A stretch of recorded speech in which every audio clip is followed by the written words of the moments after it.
where brevity is paramount.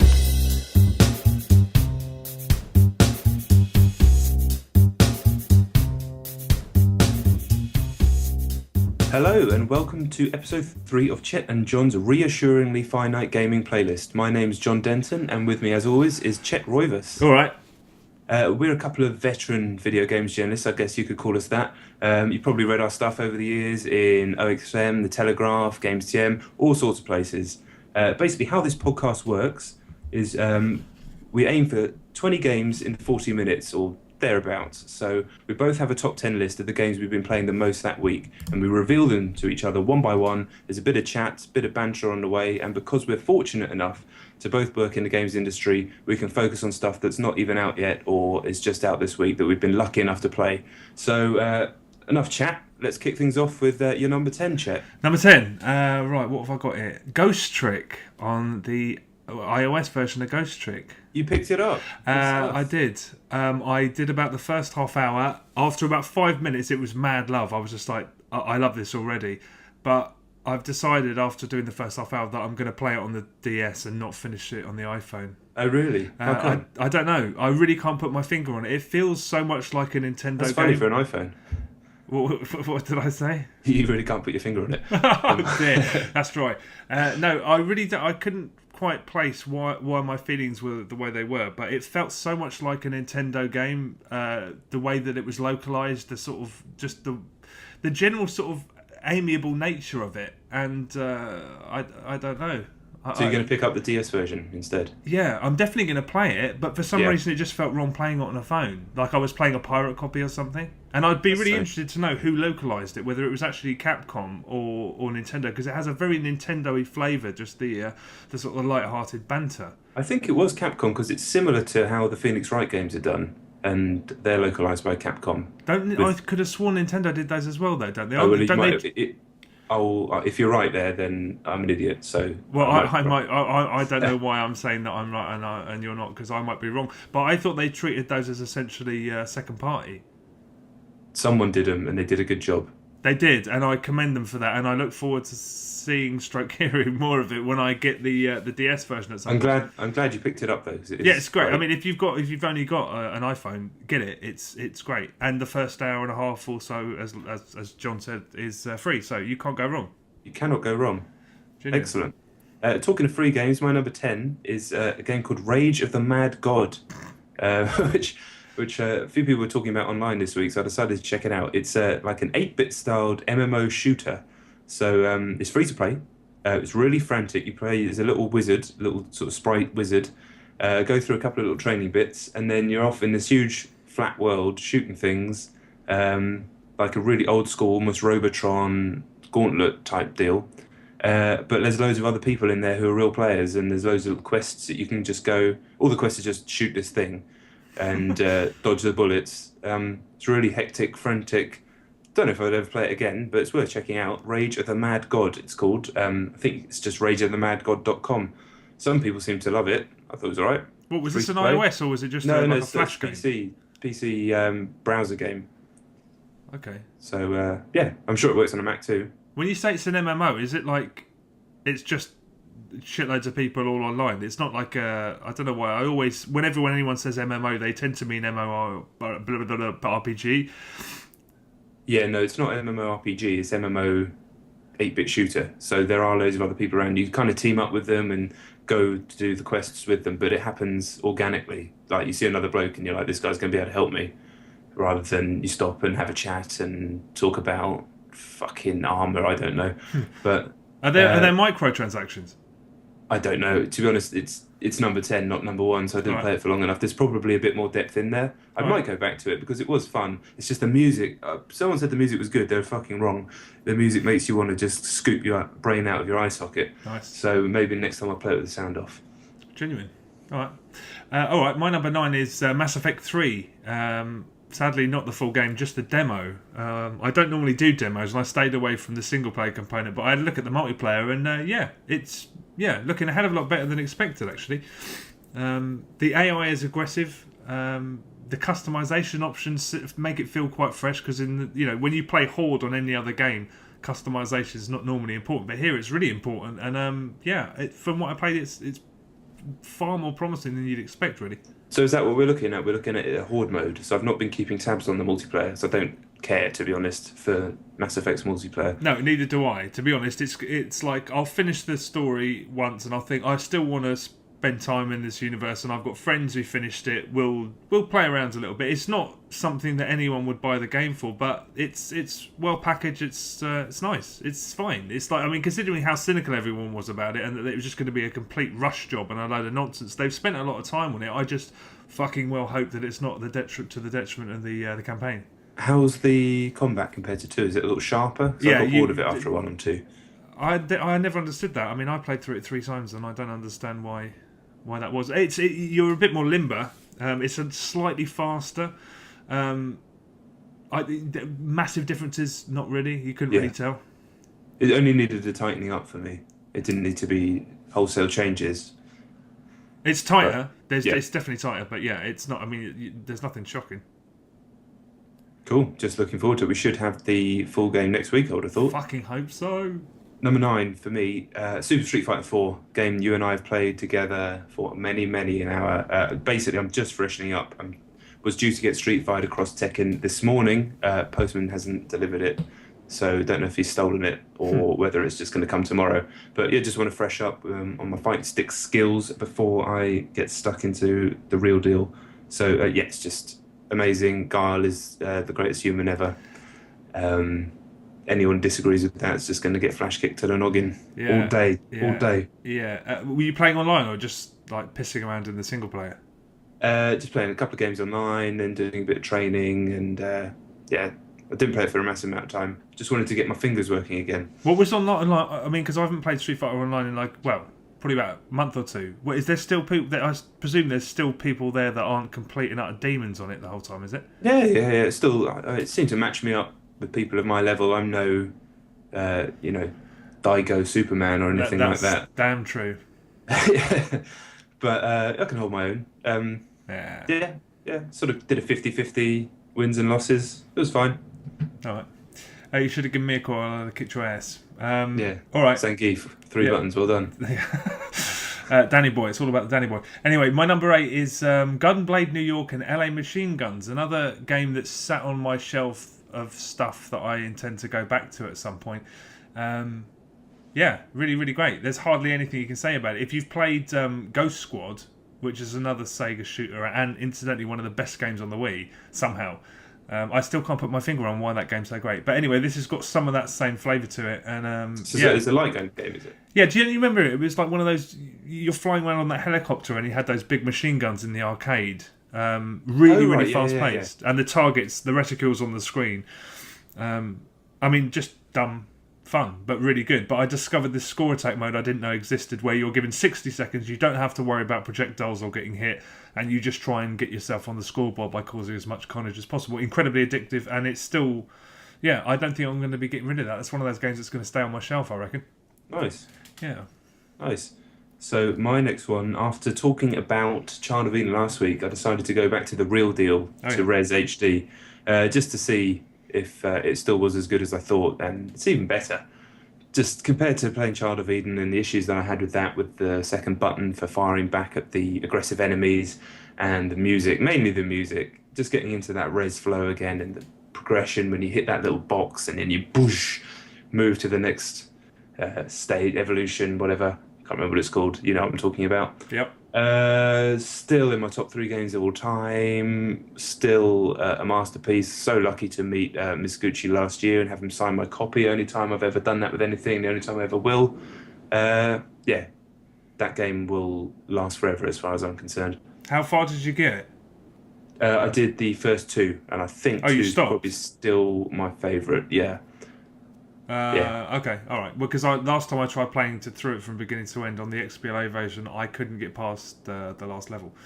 The proper last level. Well, things on the There is wall a line asking you killer. weird questions. Yeah. Yeah, that bit. I don't know. I was probably just having an off day. What can you do? It scales the difficulty depending on how well you're doing, though, doesn't it? So if you've been smashing it, you'll be at the hardest difficulty when you come into that level. Is that? So I had no idea. I know like cave shooters do that a lot. I didn't know Res did that. yeah, Res does that, and I found out God Hand does that as well, which is a game I haven't played this week, but I'm going to probably pick up and talk about next week I might do that because as it's well. now come out on PSN. God, Genuine. that's a real game. Yeah, no doubt. All right. My number 7 is completely down to circumstances. Call of Duty Black Ops. I was at a mate's house. I had 2 hours to kill. All he had was Black Ops. I stuck it on, and online, it just reminded me it's still my favourite Call of Duty online by quite some distance. I think that Treyarch, the lesser of the two, Infinity Ward and Sledgehammer, I think they do the best campaigns without a shadow of a doubt. But Treyarch now do the best multiplayer, no doubt. Agreed. It doesn't surprise me that people are still playing Black Ops, even though there's Modern Warfare 3 out there. I like everything about it. I like the perks. I like the progression system.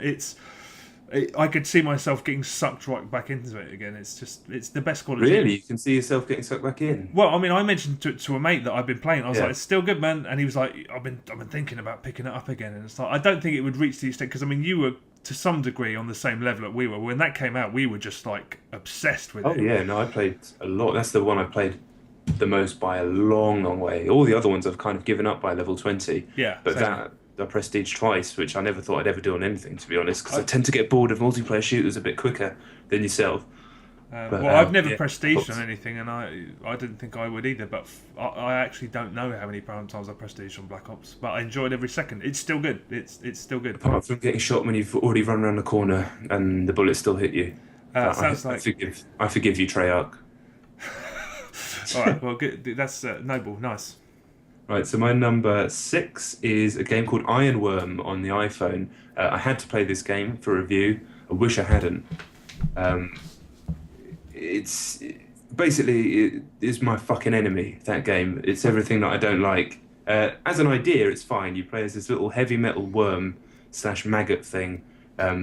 One side's a spiky ball. One side's the head of Tommy Iommi from Black Sabbath. It sounds good, and you can kind of swing him. So there's little platforms all around these levels, and his face can grab onto a platform. Then you swing his tail around, and that'll attach to another platform. Quite a simple system. The physics is quite good. The problem is the game is incredibly hard. Not in a fun Devil May Cry 3 sort of way, just in a bullshit way. There's loads of little bugs that fly around the levels, and if they hit your body, you lose life. 3 lives and you're done. So easy to lose lives, so difficult to avoid or kill the bugs. And every time you die, the game flashes up, oh, is it too hard? How about you buy an extra life? 69p. Isn't this the same? Oh, buy a fucking life? 69p? It's Fuck not that. a one-off life. It's like a permanent, now you've got 4 lives instead of 3 lives. At first I thought it was just One life, yeah. one life, but still, it has actually infected the game's design. I talked about it with Fly With Me the other week, but that game is still perfectly playable without paying for the upgrades or easier difficulty. This game has been designed to fuck you off until you submit and pay more. So don't pay for it at all. 'Cause again, it's not a free game. You lay down your money in the first place. And while 69p in the first place isn't that much, there are many, many games on the iPhone that cost that much, which are worth it and aren't trying to rip you off. So, fuck that game. Nice. What did you give it? What did you score it? I think I scored it 5. Out of 10? Because I had to be... Yes, because I had to be a bit more objective in a review, because I had to see the plus points are there and there's some good physics, and it pains me to even say that, but... Yeah, okay, sounds shithouse. Angry John, yeah. Right. Angry John didn't like it at all. Okay. All right, my number 6 is another iOS game. It's the port of the cave shooter Bug Princess, which is, outstanding. The game I bought for you for Christmas. Yeah, you did. I appreciate it, mate. I didn't even know it was out, but it's exceptionally good. But I think it's far too easy. I don't think, although those shooters so far prove that they can be adapted to iPhones and iPads and whatnot, and they work brilliantly. They're far too easy for somebody who likes the. The part of the joy of cave shooters is how they adapt to the pads and how you're kind of getting around the fact that the pad's not the ideal way of controlling them. that's part of the challenge. Whereas using your finger to control a ship, you can get. I mean, I completed the whole thing straight away. I don't think I died once. So what you're saying is I bought you a shit Christmas present. You did. You're a chump. No, it's really entertaining, and I'll play it again. But you don't have to humour me. No, I love those fucking games anyway, and that's like I said, I don't normally play iOS games, but with that in my pocket, I will pick it up at some point again. But is it a vertical? Is it a side scroller? They're all uppity. All uppities. Yeah, it's an uppity. It's a really good uppity. It's a really fucking good game, but yeah, like I said, I love those games because they're ridiculously challenging, and that one isn't it? But very entertaining. You know what I mean? All right. Nice. So my number 6. I think I might have said the last one was number 6. Ignore me. This is the real number 6.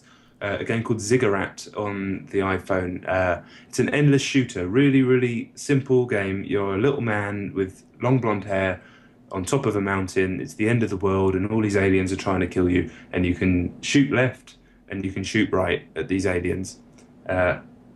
Sounds shit. Somehow it isn't. The controls are really good because you just slide your finger across the bottom of the screen to aim, and then you can hold it, and your gun will produce a bigger green ball. It fires green balls. I don't know what they are. The bigger it is, the more damage it does, and so you get into this kind of rhythm of making the biggest ball and then firing that off. And at the same time, the aliens' heads get bigger and smaller in time, and you want to catch them when they're at their biggest, and then they'll set off a bigger chain explosion. So you get into this weird rhythm, which is unusual for this type of game. And ultimately, you eventually get killed, and it's all about trying to take down as many as you can before you go. But it's all done in nice kind of 16-bit style graphics, some cool retro music, 69p. It's actually designed by a guy called Tim Rogers, who used to write a column he may still write a column for Games TM. Used to be a games journo, famous for handing in about 10,000 words when his commission was for about 500. But his game is not like his writing. It's really concise and to the point and neat, and it's just like kind of a jetpack joyride type situation. It is a true throwaway, quick, got 5 minutes to kill type of game, but I'll be damned if I wasn't retrying it every single time I died for about an hour. Nice. Oh, that sounds alright. It's alright. It really is. It's a fun little game. Genuine. Alright. Where am I? Number 5. My number 5 is Alan Wake's American Nightmare. And yeah, really, really. I haven't played Alan Wake probably a couple of hours. The one thing I do like about it is that it's given everyone an opportunity to just come out and say that Alan Wake is a shooter, because I got really fed up with people saying it's a psychological horror, it's a thriller. It's not. It's a fucking shooter. All the stuff on the side was completely... Although I say it was of no interest to me, it's one of those games that I constantly think about going back to and sort of maybe giving the narrative a second chance. But it's... Yeah, you've played it, haven't you? Yes, I think I may actually be further than you now, because it's my number 3. Oh, right. So yeah, we'll talk about it for a bit. It's definitely more shooter heavy than the main game. Was it though? Big Alan. Well, there's a lot more guns and ammo. I'll put it that way. In the other game, in the proper, I'm going to call it Big Alan. In Big Alan, you tended to run out of ammo, or it did that kind of survival horror thing of making all your supplies kind of scarce, whereas this is just like, here's all your batteries, here's all your guns. I appreciate that, to be honest, because it isn't 2001 anymore, and I'm not playing Silent Hill 2.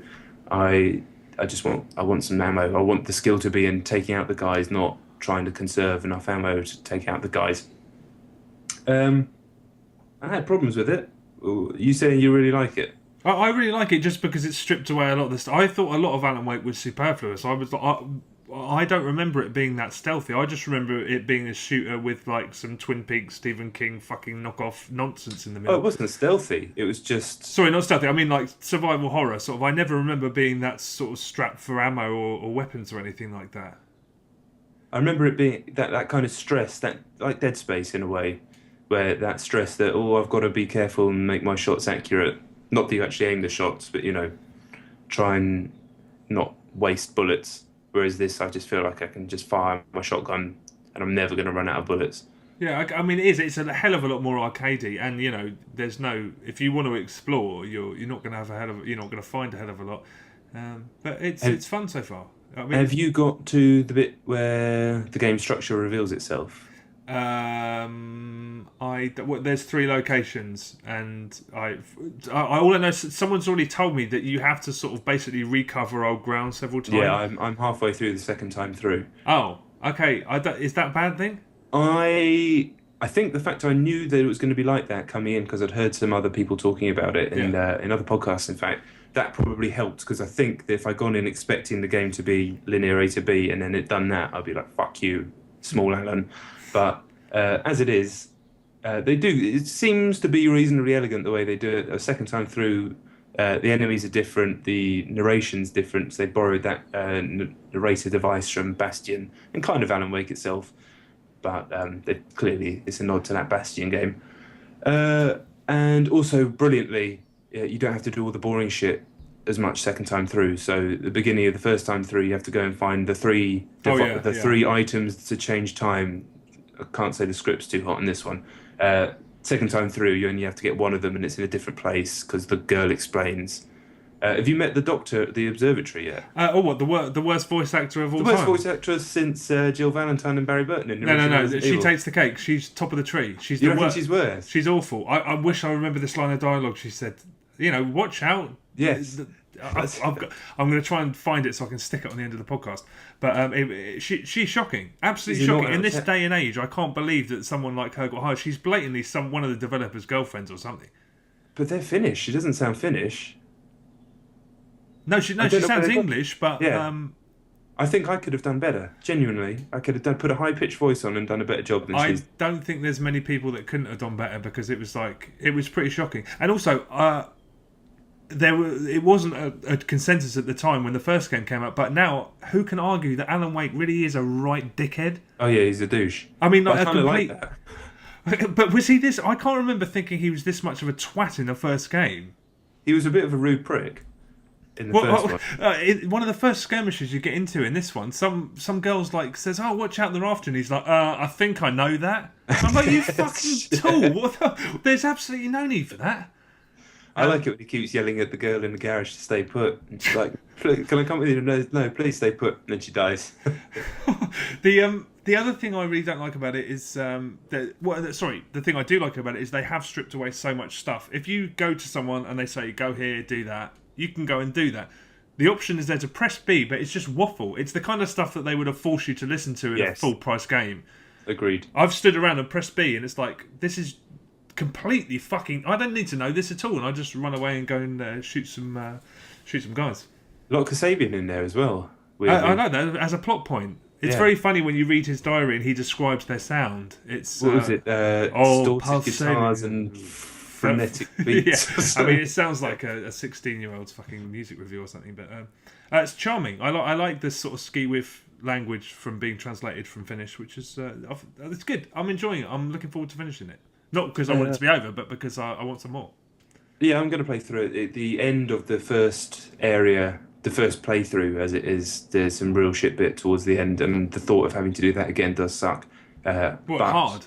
Well, I mean, does it suck really hard? I mean, is it involving a difficult? power plant. Have you got the bit with the electricity? You have to try and... No. Oh, that's shit. Okay. I thought it was going to go on for a lot longer than it actually did, and then it picked up after that. Yeah, it seems fine. I like the idea of these games that are 15, 12 quid or whatever they cost. And it looks great for a fucking XBLA game, yeah. I guess it's just my busy lifestyle. That sounded wanky. I'm just really busy and I don't have any time. So shorter games are fine. Short games that cost 40 quid are hard to justify. Short games that don't, cost 10, 12 quid. That really suits me at the moment. So I'm super pumped to play Armour Alive next week, which I thought was out today, which is not. But that looks even more up my street. But yeah, American Nightmare, I'm going to play through. I'm going to finish it. Genuine. That's me, isn't it? I've been rambling on, but it's me. Yeah. My number 5 is, once again, probably for the last week, is UFC Undisputed 3. I've given up online. I can't see them ever fixing the ground and pound.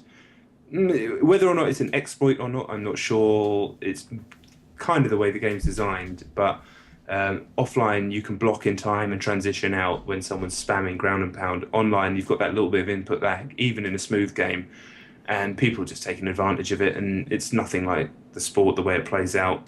So I decided to just do what I've done on the old games and recreate the main events that are coming up in the real fights in the game. I did it for the fight this weekend between Ben Henderson and Frankie Edgar. I played a few matches out like that. It's just good fun. It's something that I'll probably do every time there's a big fight to kill half an hour.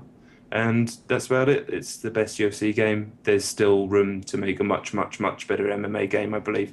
I think if EA had the chance to do a sequel to MMA, which they're not going to, it doesn't look like, that game would have been better. But there's still room to grow. But I said that about wrestling games in about 2000, and they've never made a better wrestling game than the N64 ones. So here's hoping. Indeed, yeah, I haven't played that at all this week, but it's still on my shelf, and I'm going to go back to it. Right, 4. I've just realised that aside from one, every single thing on my list this week is a shooter. I've got the shooters. I'm shooting out this week. I wondered why I didn't fancy playing anything early on. My number 4 is Muchi Pork. Muchi Pork, which is the final piece of the puzzle. It's the last Xbox 360 multi-region cave shooter that I've had to pick up, and it's the last one. There's not a lot you can say about cave shooters. They're all very different, but when you're trying to explain why, it sounds like there's not a lot in it. I'd heard that Muchi Pork was really easy, and it's really not. I mean, if this is supposed to be one of the easiest ones, why is it called Muchi Pork? Is that even a question worth asking? Well, you're collecting pigs. And you have sounds right up your street already. Yeah, no, I'll tell you what, if you read the plot synopsis on like PlayAsia or whatever, never before has a game been right on my street. You wouldn't believe it. But no, you collect pigs, you build up your lard meter, and then you fire your lard attack, and you basically have to keep firing your lard attack, and then instead of pigs, you drop medals, you get more points the longer you go on. That's the game. It sounds horrendous. If I was one of my neighbours, it's all fucking screaming Japanese women going. It's really, I mean, it's offensively noisy, but fantastic. Bastard hard though. I'd heard that this was the easiest cave shooter bar none, and if that's the case, I'm losing my fucking touch, boy. Oh, shall I play Muchi Pork? Well, how are you going to get it? I paid a ton for it. I had to import it. Oh yeah. Yeah. So I mean, if you want to fork out £100 to have a go, be my guest. Yeah, no, I'm alright, to be honest. Genuine. Although it does sound funny, I'd like to see it. There's bound to be some on YouTube. It's not funny, haha. It's like, Jesus Christ, this is like trying to drill inside my brain. But fun. If you like cave shooters, it's a great one. Aren't they all? It's great. It is. I turned it with the sound down after. I admire cave shooters. I just don't really get on with them. That's fair enough. My number 4 is Hero Academy. A game I can't shut up about. Finally found someone to play with that I know. Lovely Martin Gaston from Video Gamer, and within one game I understood the whole game. I needed someone to not smash me apart straight away. It's really simple. As I've said before, it's kind of Advance Wars with wizards. That's a bit, it's a little bit incorrect because instead of having enough turns so you can move all your pieces like you can in Advance Wars, you've got 5 turns per go. You have a little crew of unused pieces at the bottom of your screen. You can then zap them onto the screen and then they're live. You've got 5 moves, you move them about. There's like archers who can fight distance, support characters who can heal up your other characters. Everything's really well balanced. The game's free. You can pay 69p to get rid of the ads, or you can pay to get a new team, Dark Elves or Dwarves. That also gets rid of the ads, and the new teams are balanced with the original team, with the council, but they have their own unit types and their own moves. It's kind of really cartoony and charming and even funny in a way, and it's just a really bloody good game, asynchronous strategy game. Interesting. Just recommend it to everyone. It's fucking free, and you can genuinely play it. The free version, you don't need to pay any money, and you can still have a great experience. Your team that you get for free is perfectly balanced with all the other teams. The ads aren't that intrusive. They do pop up after every go, but you just press a little X in the bottom and then they're gone. Yeah, everybody should get involved if you like turn-based strategy. Yeah, it's on my phone. I just haven't played it yet, but I will. And I've already got 2 other people to download it, even though I don't think they've played it either. But you can hook up with it. Like, if I wanted to play it now and have a game against you, we could do that. Yes. Yeah. Okay, you don't have to do it locally or anything like that. No, if anyone wants to play me, my username on the game is John Denton22, Jon Denton22. So yeah, challenge me. You'll probably beat me. So I've only won 1 match. Interesting. interesting. All right, what's my number 3? My number 3 is the Almighty slips another place, and I can't believe it. Battlefield 3.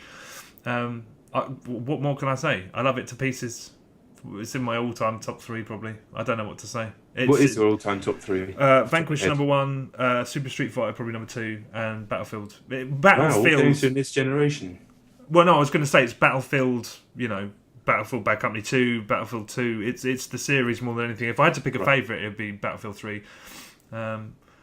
But yeah, I don't know. Those are always. I always say Vanquish is my favourite because I have to champion it because nowhere near enough fucking people have played it. Street Fighter is just perfection, and so is Battlefield. But both at the same time, Street Fighter is perfect. Battlefield isn't.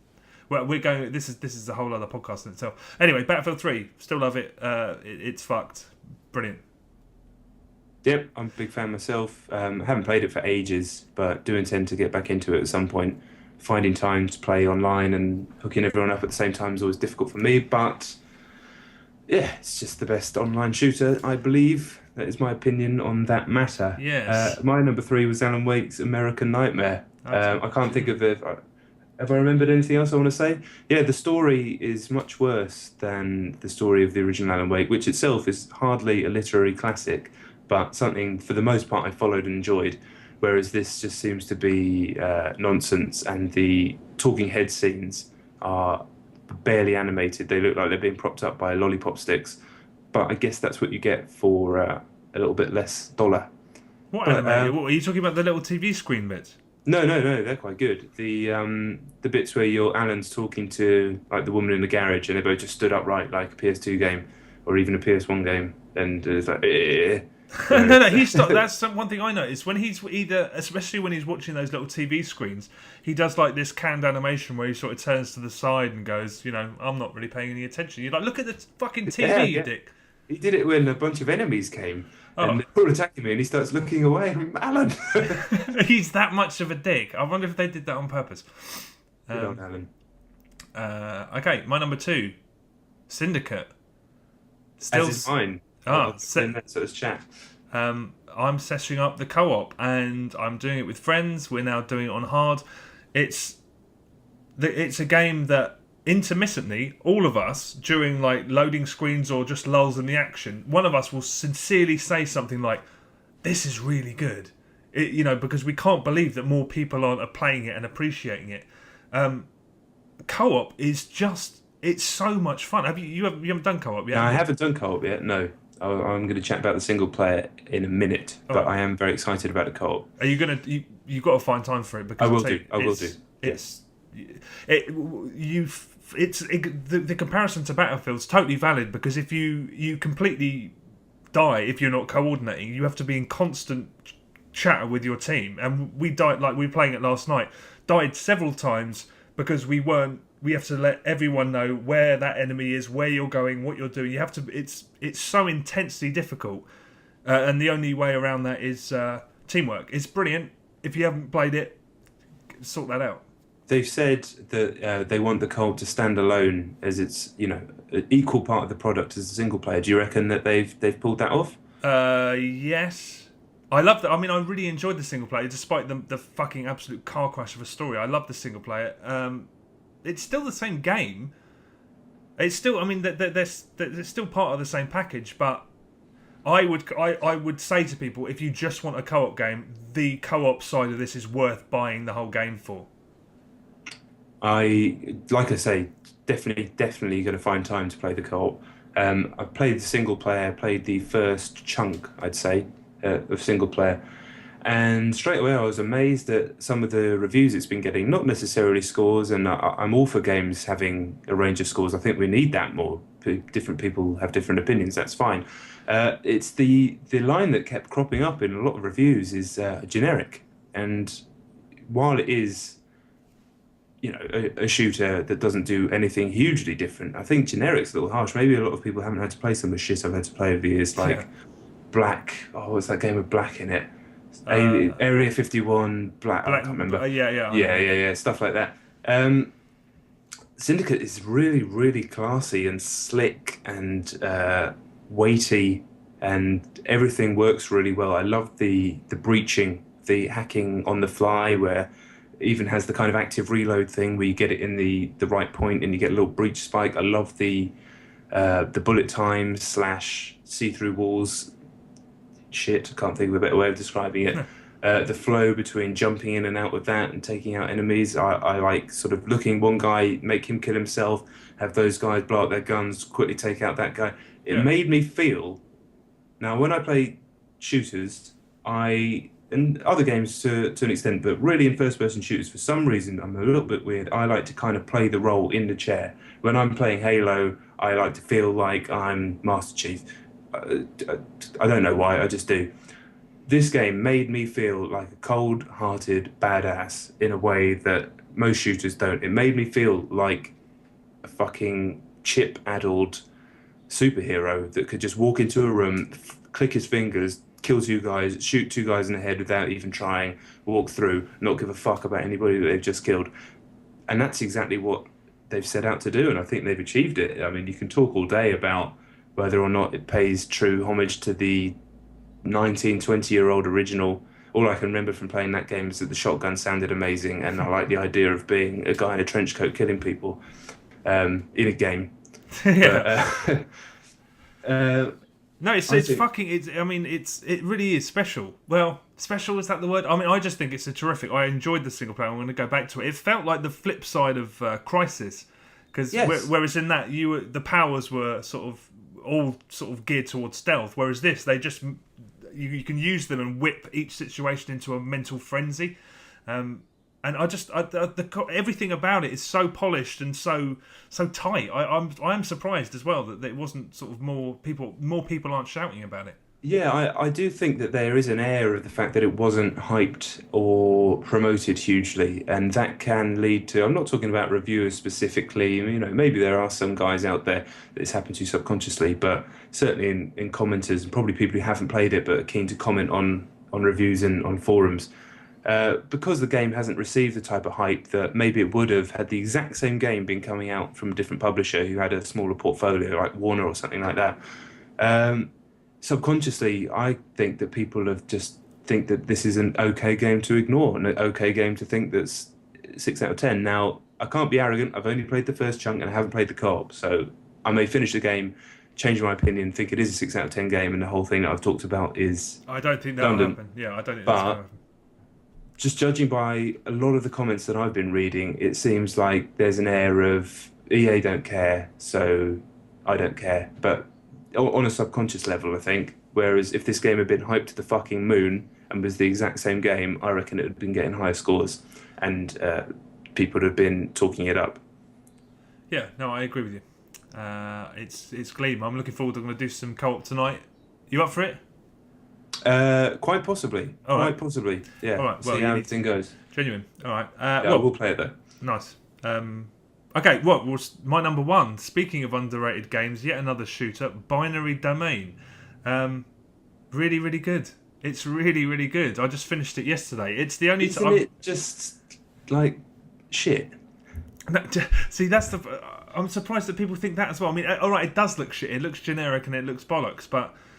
It's so goofy, so just really richly goofy and stupid, but the story... They didn't do a good job of putting that across. No, they didn't, and it's something that kind of seeps into it as you go on. I mean, like, just that some of the people that go... There's this French droid called Kane who joins your squad, and he's basically the halfway point between that candlestick in the Disney Beauty and the Beast and John Cleese in the Holy Grail.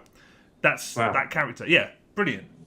But the story, if this wasn't a sci-fi shooter, or if they'd been a bit more canny about how they pushed it across, this would have been eligible. I don't think anyone's going to recognise how well written this story is. Halfway through it, I was like, I bet this started life as a film.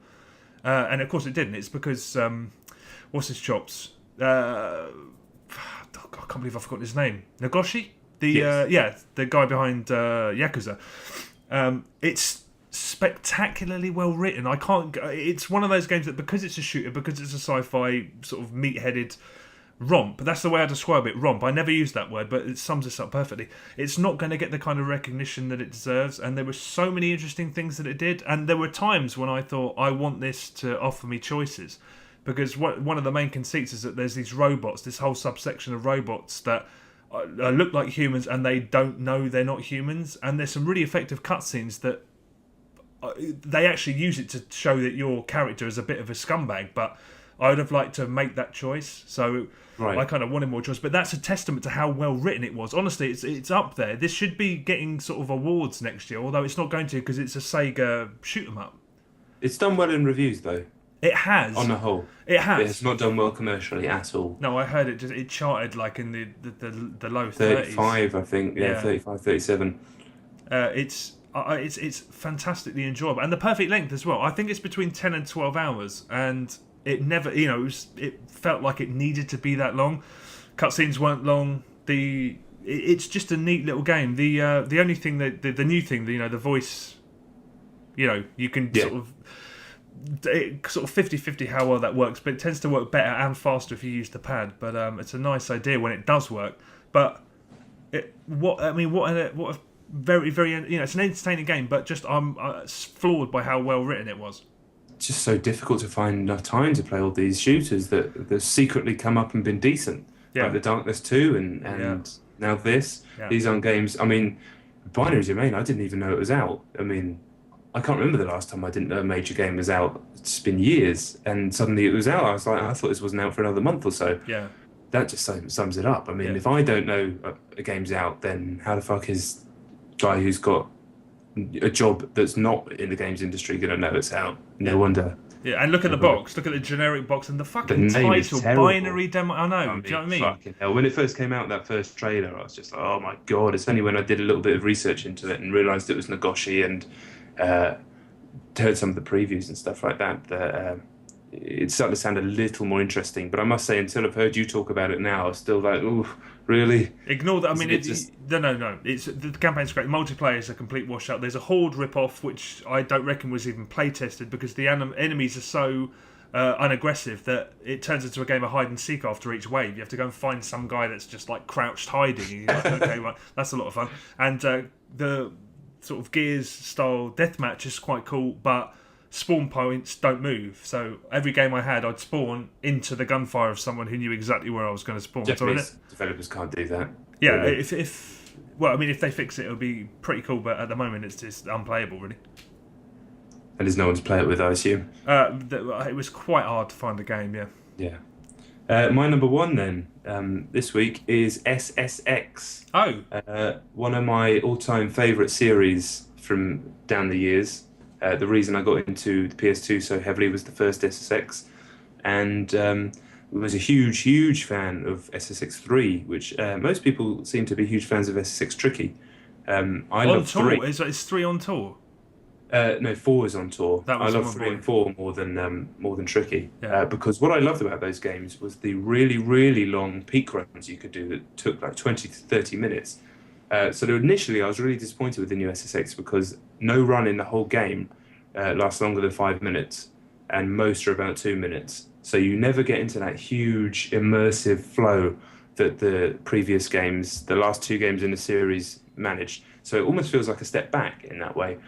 But taking the game for what it actually is instead of what it isn't, they've done a really good job of capturing the speed and insanity of the other games in terms of the tricks that you can pull off, making it even faster than it's ever been, and just constantly keeping you in a flow of, it is the best way to describe it. It has a Hot Pursuit style auto log system called RiderNet.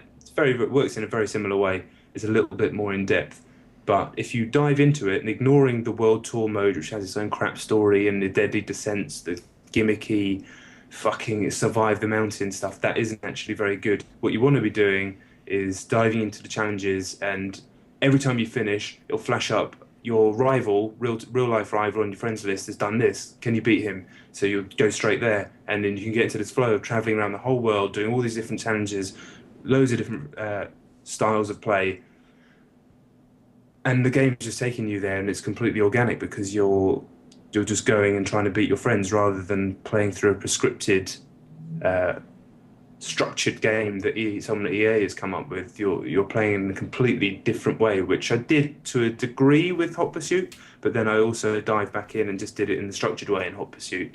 Whereas this is actually much more fun to play it like that, because you'll see when you play it. It's structured really unusually, and there's about 150 drops, as they're called, runs. A lot of them overlap and things like that, but yeah, it's just that is the way to play, in my opinion. I can't wait. I mean, I haven't even touched the demo. It's one of those games that I'm anticipating really quite a lot now, so I don't want to know anything about it. I don't want to touch it, but yeah, hopefully next week I'll assess the absolute shit out of it. Yeah, it's a real spread of reviews. It's got 9 on Eurogamer. It's got 40% on Now Gamer, 5 in Edge. 5 in Edge? 5 in Edge, I think 8 on Video Gamer. Real spread of reviews. It's got 9 somewhere else. So wow. If I was dropping a score on it, I would drop an 8. That would be my score. I think the main complaint some people have is how easy it is to land tricks, whereas I wasn't really thinking about it like that. I was thinking about how difficult it is to rack up great scores to beat the other scores.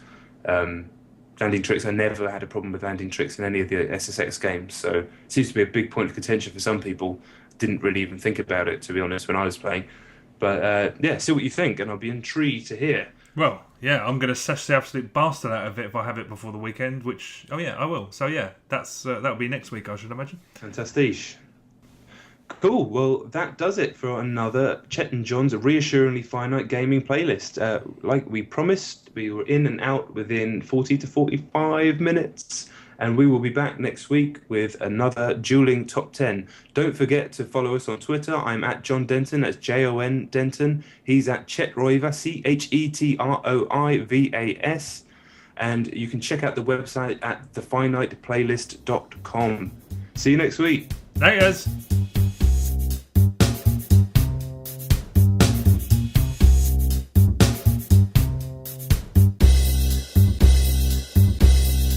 Yes. He showed me a knife, and he kept talking.